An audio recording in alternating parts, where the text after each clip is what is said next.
எப்படி வந்து பாட்டாளி மக்கள் சட்டமன்ற கட்சியுடைய சட்டமன்ற உறுப்பினர்கள் செயல்பட போறாங்க, என்னென்ன பிரச்சனைகள் முன்வைக்கும்? பாட்டாளி மக்கள் கட்சியுடைய கொள்கைகளை முன்னெடுத்து தான் எங்களுடைய சட்டமன்ற பேச்சுகள் இருக்கும் போது அதை பற்றி தான் நான் வந்து இன்றைக்கு பேசும்பொழுது அதை தான் சொன்னேன்.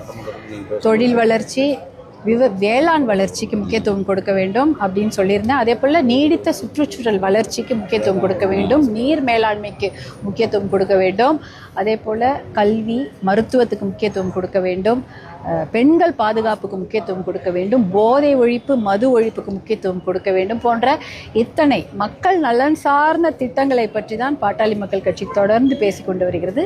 அதை பற்றி தான் எங்களுடைய நிலைப்பாடும் இருக்கும். அதை பற்றி தான் நாங்கள் கண்டிப்பாக பேசுவோம். ரொம்ப நாகரிகமான அதே சமயம் நடுநிலைமையான ஒரு சட்டமன்றம் நடக்கும் என்ற நம்பிக்கை எங்களுக்கு இருக்கின்றது. ஏனென்றால் நம்மளுடைய அவைத்தலைவர் அப்படிப்பட்ட ஒரு அரசியல் அனுபவம் மிக்க சமூக நீதி பற்றாளர். அவருடைய தலைமையின் கீழ் அவைத்தலைவர் திரு ஜேசிடி பிரபாகரன், மாண்புமிகு ஜேசிடி பிரபாகரன் அவருடைய தலைமையின் கீழ் அப்படிப்பட்ட ஒரு ஜனநாயகம் மிக்க நடுநிலைமையான நாகரிகமான சட்டமன்றமாக இது நிகழும் என்பதில் எனக்கு எந்த ஐயமும் இல்லை. அப்படிப்பட்ட சட்டமன்றமாக தான் தமிழ்நாடு சட்டமன்றம் நிறைய நாள் இதுவே இருந்திருக்கின்றது.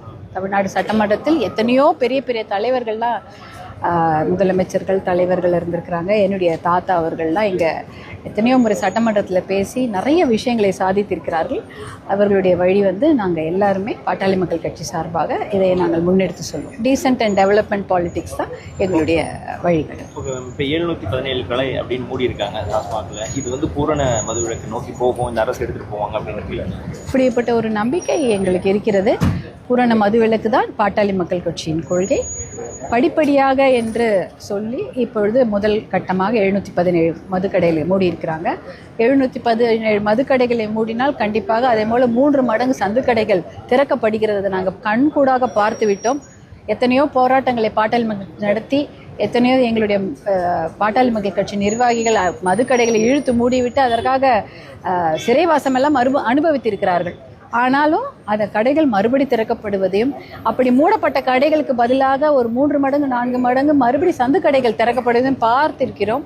அப்படி மட்டும் அது நடந்து விடக்கூடாது. இது வெறும் அறிவிப்பாக மட்டும் இல்லாமல் இது கண்டிப்பாக 717 கடைகளும் மூடப்படுகிறதா, அதை சுற்றி மற்ற கடைகள் திறக்காமல் இருக்கப்படுகிறதா என்பதை கண்காணிக்க வேண்டும். படிப்படியாக என்பதை வெகு விரைவில் அமல்படுத்தி நம்ம தமிழ்நாட்டை முன்னேற்ற பாதையில் செல்ல வேண்டும். முதலமைச்சருக்கு வந்து சவால் இருக்கும்னு நினைக்கிறீங்களா இந்த 5 ஆண்டுகள்? எல்லா நாளுமே எல்லாருமே வாழ்க்கையில் சவால் தான். உங்களுக்கும் சவால், எங்களுக்கும் சவால், எல்லாருக்குமே சவால் இருக்கும். கண்டிப்பாக ஒரு முதலமைச்சருக்கு சவால்கள் இருக்கும். நன்றி.